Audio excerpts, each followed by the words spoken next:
ऐसे एग्जाम होते थे। चलो भाई देखो क्या कह रहा 12th वो तो पढ़ना ही है। हाँ देखो भाई फंक्शन तुम्हारा अगला चैप्टर। देखो फंक्शन का बेसिक रूल तो जानते ही हो कि क्या रूल होता है तुम्हारा, कब फंक्शन होता है कब नहीं होता है। तो बेसिक रूल तुम्हें मालूम है फंक्शन होने के लिए क्या जरूरी होता है कि आपके पास कि इधर कोई एलिमेंट खाली नहीं रहना चाहिए। जैसे 2 3 4 है तो ये सब रिलेटेड हो इधर, पहली चीज इधर कोई खाली नहीं रहना चाहिए। और दूसरी चीज तुम्हें समझाइए फंक्शन होने के लिए कि कभी भी किसी एलिमेंट की अगर तुम्हारे पास में ऐसे दो, ये जैसे रिलेटेड है ये भी रिलेटेड है और ये इधर किसी से रिलेटेड है और इसकी एक और इमेज आ गई तो फिर ये फंक्शन नहीं है। किसी एलिमेंट की अगर दो इमेज हो जाएगी ना तो फिर वो फंक्शन नहीं होता है। यानी शॉर्टकट तुम बताया था कि लेस देन का साइन नहीं आता है, समझ लो तुम बस, ग्रेटर देन आएगा। आज तुम्हारे पास लिखा हुआ है यहाँ पे 2 3 4, ये 2 इससे रिलेटेड है, 3 भी इससे रिलेटेड है, 4 भी इससे रिलेटेड है, फंक्शन है ये फंक्शन का बेसिक रूल होता है, ये मैंने पहले तुम्हें बता चुका हूं। ठीक है भाई। तो अब ये तुम्हारे पास में यहाँ पर देखो एक डोमेन होता है, एक कोडोमेन होता है, एक रेंज होता है। तो यहाँ सबसे इंटरेस्टिंग चीज तुम ये सुनो कि जो मैंने तुम्हें ऐसे बताया था कि अपना रिलेशन होता था फ्रॉम ए टू बी, तो मैंने तुम्हें बोला था कि ये तुम्हारा हमेशा कोडोमेन होगा, याद कर लो तुम अच्छी तरीके से। वैसे फंक्शन अगर तुम्हें ए टू बी दे रखा है ना तो ये तो तुम्हारा कोडोमेन होगा ही होगा, वो तो रूल है ही। अब इस बार इसमें ये तुम्हारा डोमेन 100% होगा। क्यों होगा भाई? आज यहां ये जरूरी था डोमेन हो, क्यों? क्योंकि कुछ रिलेटेड हो कुछ नहीं हो कोई फर्क नहीं पड़ता। लेकिन आज सोचो यहां पर तो हर एलिमेंट को रिलेटेड होना पड़ेगा, तो डोमेन तो ये पूरा सेट ही होगा ना हमेशा तुम्हारे पास। तो यानी फंक्शन में ये हो गया कि पहला सेट तो डोमेन, दूसरा सेट हो गया कोडोमेन, और रेंज जो तुम्हारा रिलेटेड होते हैं वो रेंज होती है, सीधी सी बात। ये देखो तुम्हारा पेज चेंज करो, यहां पर तुम्हें इलस्ट्रेशन दे रखे हैं कुछ कुछ, ये तो सिंपल सवाल है। कर देखो जैसे एक इलस्ट्रेशन 3 उठा लो, इलस्ट्रेशन 3 तुम्हें ए यहां पर लिख के दे रखा है, देखो आपका -2 -1 0 1 और 2, और तुम्हें फंक्शन जो दे रखा है वो क्या दे रखा है, पढ़ो जरा ढंग से, A to Z, यानी पहला सेट A दूसरा Z है, यानी ये सेट तुम्हारा A है, -2 -1 0 1 और 2, और दूसरा सेट है Z जो पूरे इंटीजर तुम्हारे पास होते हैं। और तुम्हें फंक्शन क्या लिख के दे रखा है, पढ़ो आराम से, f(x) बराबर x² माइनस का 2x और माइनस का 3। तो जब तुम यहाँ -2 डालोगे तो ये हो गया 4, ये भी हो गया 4 4 और 4 हो गया तुम्हारा 8 -3 5, यानी -2 5 से रिलेटेड हो गया। -1 डालो, -1 डालोगे ये हो गया 1, ये हो गया तुम्हारा 2 और ये हो गया 3, ये आ गया 0, तो -1 0 से रिलेटेड हो गया। 0 डालो, 0 डालने पर ये आ गया तुम्हारा -3 आ गया।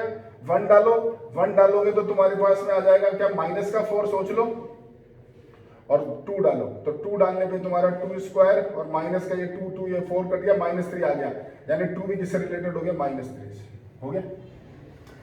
तो अब यहाँ डोमेन कौन हो गया, ए सेट, कोडोमेन कौन हो गया, ये वाला पूरा जेड, कोडोमेन जेड, रेंज ये जो एलिमेंट है, यानी रेंज अगर तुमसे इसकी पूछेगा तो रेंज क्या लिखोगे आप, -4 -3 5 0 और 5, दैट्स ऑल। समझ गए क्या बोलते? अब अगर तुमसे बोले कि आप बताओ साहब -1 की इमेज, यानी तुमसे बोला जाए इमेज ऑफ -1, तो वो तुम्हारा क्या होगा, 0, तो इसकी इमेज ये होती है। अगर तुमसे उल्टा पूछे, तुम्हें बोला जाए कि प्री इमेज ऑफ 5 बताओ, तो 5 की प्री इमेज क्या होगी, -2, तो ये तो इमेज होती है, ये प्री इमेज होती है, ध्यान रखना। ठीक है, समझ गए भाई? ठीक है, लो जी सर। अच्छा एक चीज और आ रही है इसमें, इक्वल फंक्शंस। इक्वल फंक्शन क्या होते हैं, ये बहुत अच्छी चीज है, ये एनसीईआरटी में नहीं है। यहां जाओ, देखो इक्वल फंक्शन का क्या मतलब है, इलस्ट्रेशन 2 आओ सीधा तुम।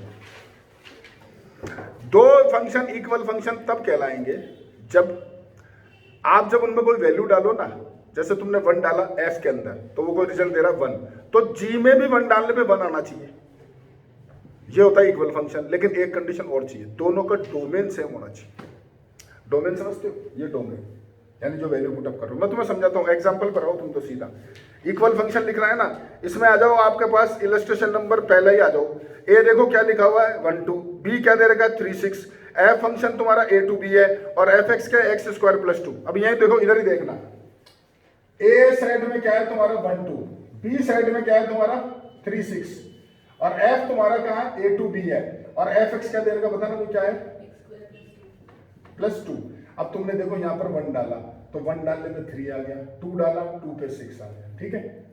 तो इसका डोमेन क्या हो गया 1 2 और ये क्या हो गया 3 6 और तुम्हें पता चल गया कि F1 जो है वो क्या है 3 है और F जो तुम्हारा 2 है वो तुम्हारा 6 है। अब देखो G फंक्शन क्या है वो देखो, G फंक्शन तुम्हें दे रखा है वही A to B है, ठीक है।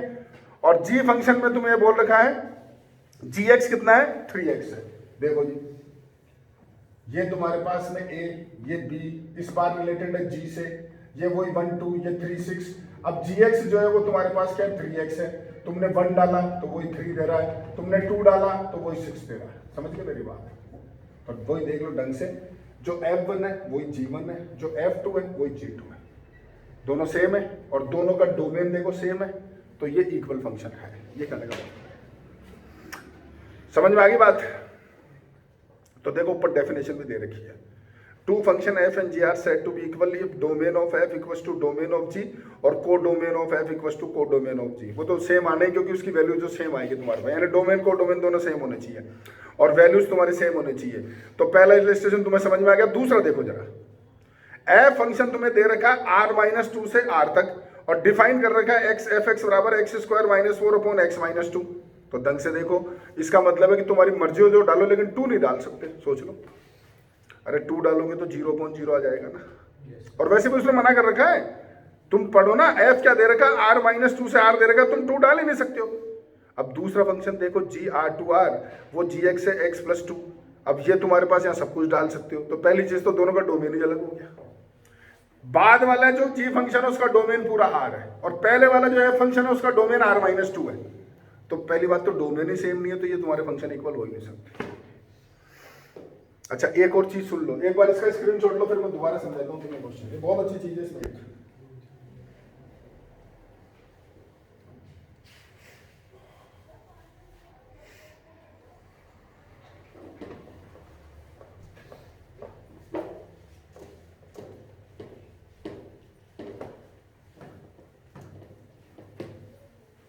देखो इसी के बारे में बात करते हैं क्योंकि ये चीजें बहुत कम बच्चे जानते हैं, इसलिए तुम जरूर से जरूर जानो इस बारे में। मैं वापस से क्वेश्चन इलस्ट्रेशन 2 की बात कर रहा हूं तुमसे। जो आपका इलस्ट्रेशन 2 है वो तुम्हें दे रखा है f फंक्शन है r माइनस तुम्हारा पास में जो 2 है उससे अप्लाई हो रहा है r पे, ठीक है। और fx जो तुम्हें दे रखा है वो है x square minus 4 upon x minus 2।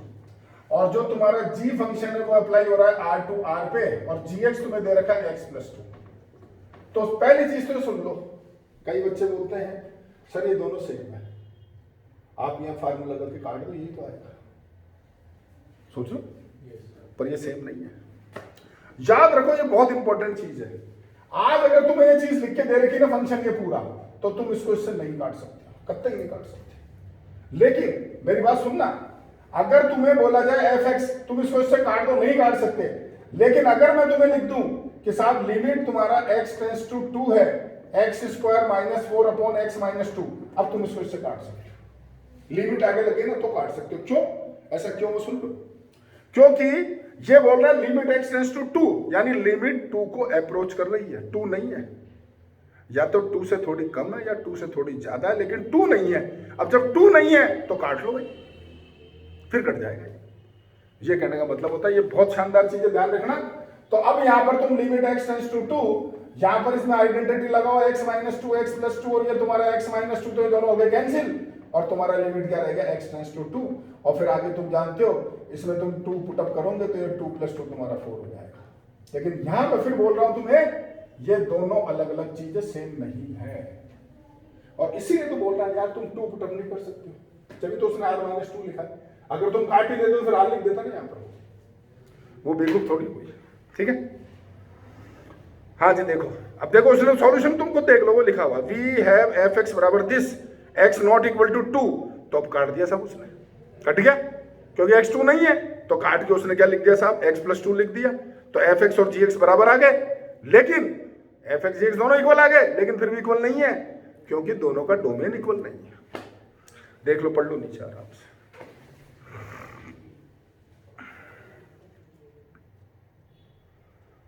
समझ में आ गई बात? ठीक है सर, ये पहली एक्सरसाइज तुम्हारी होगी। जैसे अब एग्जांपल डिस्कस कर लेते हैं। देखो एग्जांपल पहला, तुम्हें एफ ए टू आर दे रखा है, F X X square plus 1 है और ए -1 0 2 4 दे रखा है, तो वैल्यू डाल लो। तो तुम एक्स की जगह -1 डाल लो, फिर 0 फिर 2 फिर 4 डाल के निकाल लो। सेम तुम्हारे पास सेकंड पार्ट हो गया इसका, ठीक है।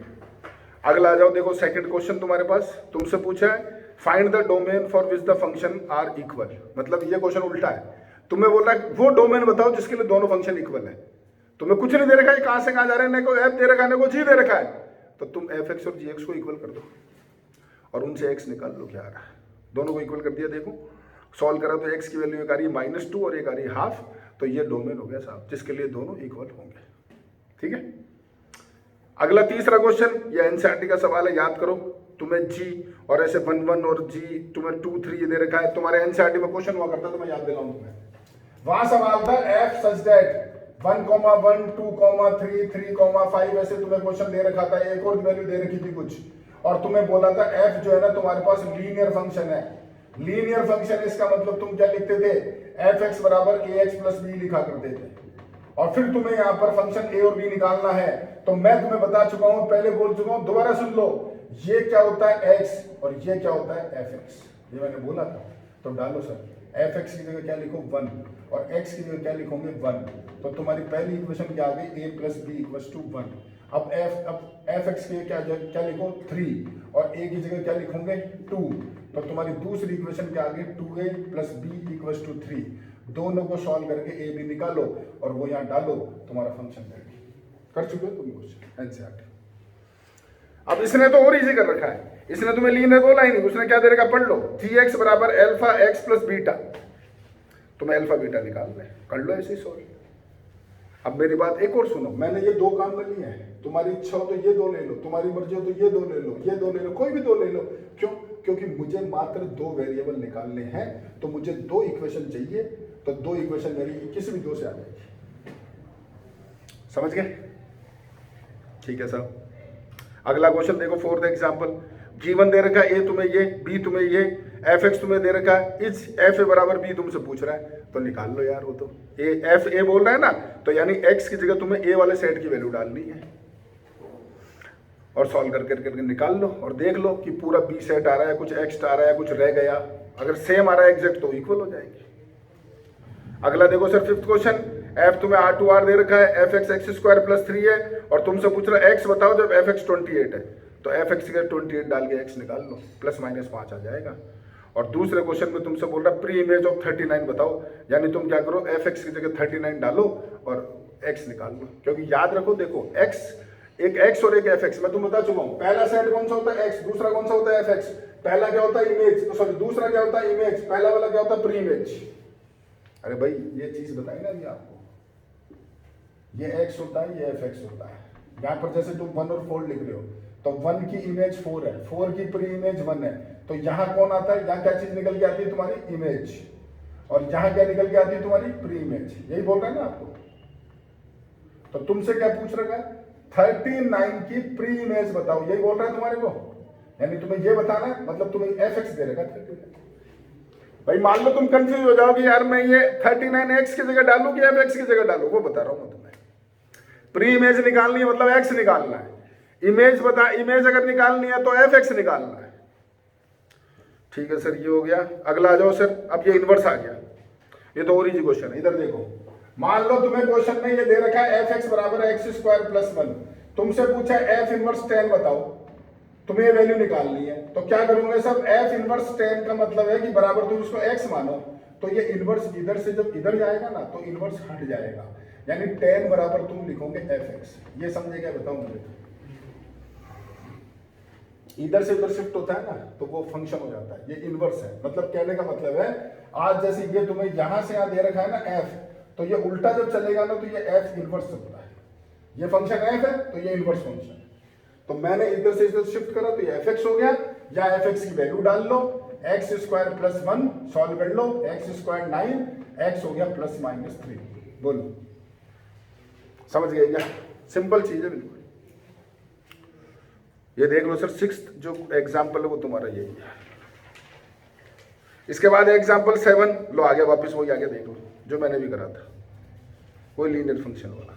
ठीक है, एग्जाम्पल 8 बहुत ही आसान है, तुम्हें क्या दे रखा पढ़ो, एफ एक्स की वैल्यू 1 तुम्हें लेनी है अगर एक्स बिलोंग कर रहा है क्यू को, और -1 तुम्हें लेनी है अगर X not belongs to Q है। क्यू समझते हो? Rational number. तो अगर तुम्हारा एक्स रेशनल नंबर है तो आंसर 1 दे दो, और एक्स अगर तुम्हारा इरेशनल नंबर है तो -1 दे दो, खत्म हो गया। लो दे लो आंसर, देखो एफ हाफ की वैल्यू 1, एफ पाई की वैल्यू -1, एफ √2 की वैल्यू -1, निकाल लो। समझ गए?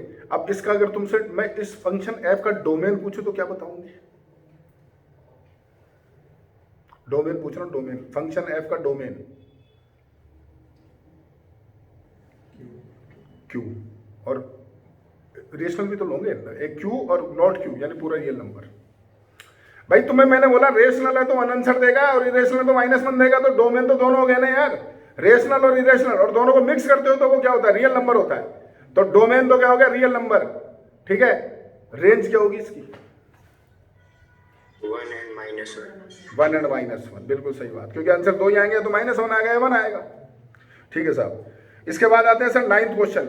ये बड़ा इजी क्वेश्चन है सर। एफ एक्स बराबर 2 की पावर x दे दिया तो बच्चा क्या कंफ्यूज होता है, क्या हो गया? इधर देखना, और एफ तुम्हारा R2R है। इधर देखो सर, तुम्हारा क्वेश्चन है सर एफ एक्स बराबर तुम्हारा 2 की पावर x, ठीक है। तुम यहां पर वैल्यू डालो जो तुम्हारी इच्छा करे। जैसे मैंने डाला 0 तो ये हो गया 2 की पावर 0 यानी 1, फिर मैंने डाला 1 तो ये हो गया 2 की पावर 1 यानी 2, फिर मैंने डाला 2 तो ये हो गया 2 स्क्वायर यानी कि 4, फिर मैंने डाला यहाँ -1 तो 2 की पावर -1 यानी 1/2, फिर मैंने डाला -2 तो 2 की पावर -2 यानी 1/4। चलो ये समझ गए? अब पढ़ते हैं सवाल, पढ़ाई नहीं अभी तक तो। पढ़ो सर। पहला पार्ट तुम्हें, अच्छा ये भी सुन लो, ये तुम्हें दे रखा है एफ, मैंने लिखा नहीं है, R2R है, यानी पहला जो सेट है वो R है रियल नंबर, दूसरा सेट भी R है रियल नंबर। तो सुन लो, डोमेन हो गया R, कोडोमेन क्या हो गया R, रेंज क्या इसकी बता दो। यहां से बताऊं ना क्या ढूंढ रहा है तुम, इसकी रेंज पूछ रहा हूं। पॉजिटिव रियल नंबर्स, R+, हमेशा पॉजिटिव तो आ रहा है, नेगेटिव को भी ला सकते हो क्या तुम? तो इसका मतलब इसकी रेंज क्या होगी तुम्हारी? Real positive number. समझ में आ गया? और ढंग से देखो, 0 भी नहीं आएगा, 0 कभी नहीं आता। ये अगर पावर में x आके बैठ गया ना तुम्हारे पास तो इसका रिजल्ट 0 कभी आता ही नहीं है। तुम ला सकते हो क्या इसको? सॉल्व करके 0 ला सकते हो? 2 की पावर x बराबर 0 ला सकते हो क्या? तुम्हारी मर्जी हो, जो डाल लो x, 0 कभी नहीं आएगा। एक ही केस में आएगा, अगर x -∞ है तो वो तुम डाल नहीं सकते। तो याद रखो, इसमें 0 तक नहीं आएगा, यानी जो इसकी रेंज होगी ना तुम्हारे पास वो होगी ओपन ब्रैकेट 0 से ∞। ये रेंज कहलाएगी इसकी, 0 तक नहीं आएगा। और ये 2 की पावर x के लिए नहीं है। अगर तुम्हें 2 की पावर x, 3 की पावर x, 1/2 की पावर x, e की पावर x, ये सब पूछता है ना, पावर अगर x आ गया तो भैया रेंज हमेशा पॉजिटिव ही होगी, नेगेटिव आ ही नहीं सकती। अच्छा देखो, ये मैंने तुम्हारा पहला पार्ट बता दिया, रेंज ऑफ एफ। दूसरा पढ़ो क्या है, तुम x बताओ जब एफ एक्स 1 है तो साहब एफ एक्स की वैल्यू 1, ये रहा 1 बराबर 1 यानी x हो गया 0। तीसरा पार्ट, तुम्हें चेक करना है कि एफ एक्स प्लस वाई बराबर F X into F Y है क्या? तो कर लो, तो इजी सवाल है। इधर देखो, तुम्हारा एफ एक्स क्या है? 2 की पावर x। तुम एफ एक्स प्लस वाई लिखोगे तो क्या लिखोगे? 2 की पावर x प्लस वाई। इसको लिख दो 2 की पावर x इंटू 2 की पावर y। ये तुम्हारा हो गया एफ एक्स और ये तुम्हारा हो गया एफ वाई। लो बोलो, समझ गए? ठीक है। अब इसके बाद पढ़ो 10वां क्वेश्चन।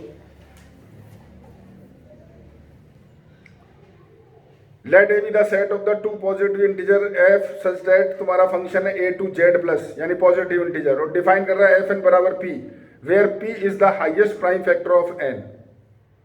तो अब इसका मतलब समझ गए होंगे। जैसे अगर तुमने n की जगह 2 डाला तो आंसर 2 देगा, 3 डालोगे तो 3 देगा, 4 डालोगे तो 2 देगा, 5 डालोगे तो 5 देगा, 6 डालोगे तो 3 देगा, 7 डालोगे तो 7 देगा, 8 डालोगे तो 2 देगा, 9 डालोगे 3 देगा, 10 डालोगे तो 5 देगा। समझ में आ गई बात? तो अब तुमसे बोल रखा है कि साहब जो एफ एन है ना, वो तुम्हें रेंज ऑफ एफ एन 3 है, रेंज ऑफ एफ 3 है, मतलब आंसर 3 आ रहा है। तो तुम सोचो उस 3 की प्री इमेज क्या हो सकती है? 3 हो सकता है, 6 हो सकता है, 9 हो सकता है, 12 हो सकता है, 15 नहीं होगा, 15 नहीं होगा, 15 ले लेगा तो 15 का तो 5 आंसर है भाई। मतलब 3 कब आएगा वो सोचो, ऐसा नंबर जिसके फैक्टर में 2 और 3 आ रहा हो, बस सोच लो। 2 और 3 आए, अगर 3 और 5 आ गया तो फिर तो आंसर 5 दे देगा ना यार। तो यानी 3 हो गया, 6 हो गया, 9 हो गया, 12 हो गया, 18 ले लो, 24 ले लो, 36 ले लो, समझ गए? ये सारे नंबर हो गए, ढेर कोई कमी तो है नहीं, लिखते जाओ तो मर्जी है। पढ़ो सर क्वेश्चन में, find set A is a uniquely determined. नहीं सर, अभी तुम कुछ सोच लो, ए में तो मैं कुछ भी लिख सकता हूँ, जो मेरी मर्जी से लिखते रहो, कोई एंड है क्या? समझ गए? अब जो अगला क्वेश्चन है ना तुम्हारा, वो भी कुछ ऐसा ही है, 11वां, वो तुम देख लेना। सारे एग्जाम्पल बता दिए देखो तुम्हें, ठीक है? अब ये एक्सरसाइज तुम्हारे वाले, ज्यादा नहीं, 18 सवाल है, इजी है। एक एक एग्जाम्पल बता दिया भाई तुम्हारे को, बोलो दूसरी बता दूं क्या?